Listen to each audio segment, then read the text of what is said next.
최근 한국과 러시아의 회동이 일본 정부를 매우 당혹하게 만들고 있습니다. 일각에서는 한국과 러시아가 일본이랑 공통적으로 겪고 있는 영토 분쟁 문제를 아예 뿌리 뽑을 작정이라고 분석했는데요. 얼마 전 푸틴 대통령의 발언에서도 기시다 내각에 강경 대응할 것이라는 것과 한국과 협력을 가져가서 일본을 압박하려는 의지가 고스란히 담겨 있었습니다. 어떤 내용인지 자세히 알아보겠습니다.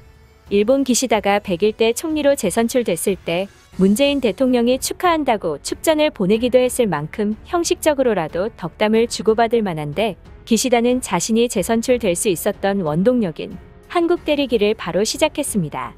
언제나 많은 재미를 보고 있는 독도 도발이 그것이죠. 자민당은 총선 공약에도 독도 영유권 주장을 강화하겠다고 했었고 외교 안보 분야의 핵심으로 여겼습니다. 그러면서 한국의 국제법 위반 상태, 역사인식 등을 둘러싼 이유 없는 비난은 일본의 주권 및 명예, 국민의 생명과 재산의 문제를 초래할 수 있다는 주장을 드러냈었습니다. 이어 고유 영토를 단호히 지키기 위해 역사적 학술적 조사 연구를 한층 심화하는 등 국내외를 대상으로 전략적인 홍보 강화를 추진하겠다고 강조했죠. 그리고 빠르게 이를 추진하고 있습니다. 집권 자민당은 새로운 외무상으로 하야시 요시마사 전 문부과학상을 임명했는데, 공교롭게도 하야시는 문부과학상으로 재직하던 시절 독도가 일본 고유 영토라고 가르치도록 하는 고교 학습지도 요령을 확정하고 고시한 인물입니다. 그는 학교 교육 현장에 전방위적인 압력을 가하여 독도가 일본 땅이라는 주장을 강화하라고 지시했습니다. 즉, 일본 교육당국이 수년에 걸쳐 독도에 관한 교과서 기술 지침 개정을 반복했는데 여기에 많은 영향력을 끼친 인물인 것이죠.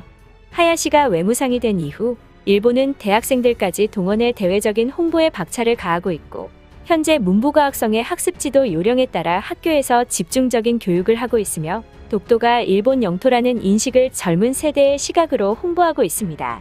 산케이 신문은 일본 대학생들이 다케시마 전문가로부터 강의를 받고 해설에 나서고 있으며 한국이 독도를 불법 점거했다는 내용과 함께 일본의 대응 방법을 안내하고 있다고 전했습니다. 이에 서경덕 교수는 일본이 잘못된 세뇌 교육을 멈춰야 한다고 일침을 가했죠. 이에 한국은 공통의 문제를 겪고 있는 러시아와 일본의 도발을 차단하기 위한 대응이 나섰습니다.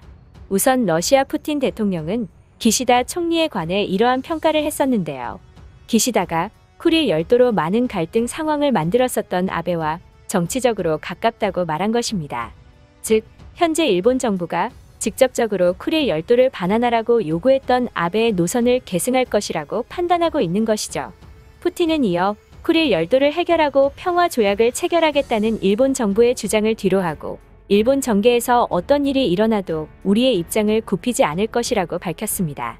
이러한 배경 속에서 한국과 러시아는 일본의 부당한 도발을 원천 차단하기 위한 움직임에 나섰습니다.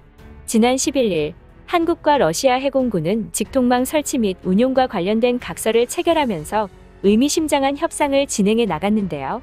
그 내용은 바로 한국군과 러시아군의 소통을 강화하는 이번 체결은 양국 군사 당국 간 신뢰를 강화하고 협력할 수 있는 계기가 된 것이고, 이는 영내 긴장 완화 정책에 기여할 수 있게 되었다고 공식 발표한 것입니다. 즉, 한국과 러시아는 얼마 전 국방 전략 대화를 열어 양국 간 국방 교류 협력을 활성화하여 평화를 위협할 수 있는 도발을 차단하고 협력을 강화하겠다는 의지를 보였었는데, 이를 일본의 도발이 불씨가 붙고 있는 시점에서 재확인한 것이죠.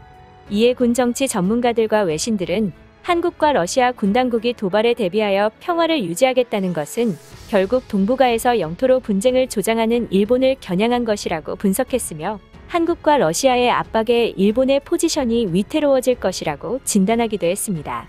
한편 이 소식을 들은 일본인들은 겁에 질려 있는 상황인데요. 일본 반응 자세히 알아보겠습니다. 한국과 러시아가 친밀하게 접촉하는 것은 정말 큰일이다. 일본 주변국들은 다 강한 군사력을 갖고 있기 때문에 일본, 중국, 러시아, 한국이 모두 다 찢어져 있어야 오히려 안보 위협이 없다. 한국과 러시아가 언제부터 저렇게 친했는지 모르겠지만 미국이 빨리 압박에 나서야 한다. 한국과 러시아는 각각 1대1로도 상대하기 까다롭고 귀찮은데 둘이서 협력하여 일본을 공격하게 내버려 두면 안 된다. 일본 땅을 불법 점거하고 있는 국가들끼리 저렇게 뭉치다니 정말 소름이 다 돋는다. 일본은 어쩌다 주변에 포악한 나라밖에 없는 곳을 터로 잡게 되었을까? 한탄스럽다. 한국은 일본, 미국과 함께 중국과 러시아를 견제해야 하는 본분을 잇고 있는 건가? 삼국이 아직 군사 동맹은 맺지 않았더라도 일본, 미국, 한국은 중국과 러시아에 대응하기 위한 핵심 전력이다. 한국은 잘 판단하고 러시아에 대항해야 한다. 한국은 3차 세계대전이 일어나면 일본과 같은 편이 돼서 싸워야 하는 나라이다. 기본적으로 한국이 싫기는 하지만 우리처럼 민주주의를 표방하는 국가 아닌가. 한국과 러시아의 접촉을 미국이 빠르게 개입하여 말려야 한다. 왠지 일본이 지역에서 고립되는 것 같아 껄끄럽다. 이제 다케시마에 자위대를 보내면 러시아가 군함을 끌고 오는 건가? 그렇다고 생각하니 조금 두렵기는 하다. 차라리 쿠릴 열도를 그냥 러시아에 주고 일본이 러시아와 협력을 강화하여 한국을 고립시키자. 일본만 당하고 있을 이유가 없다. 한국이 하는 것을 똑같이 되돌려줘야 한다. 외교에서 한국에 밀리면 안 된다. 한국의 우방국은 우리가 생각하는 것보다 훨씬 많다.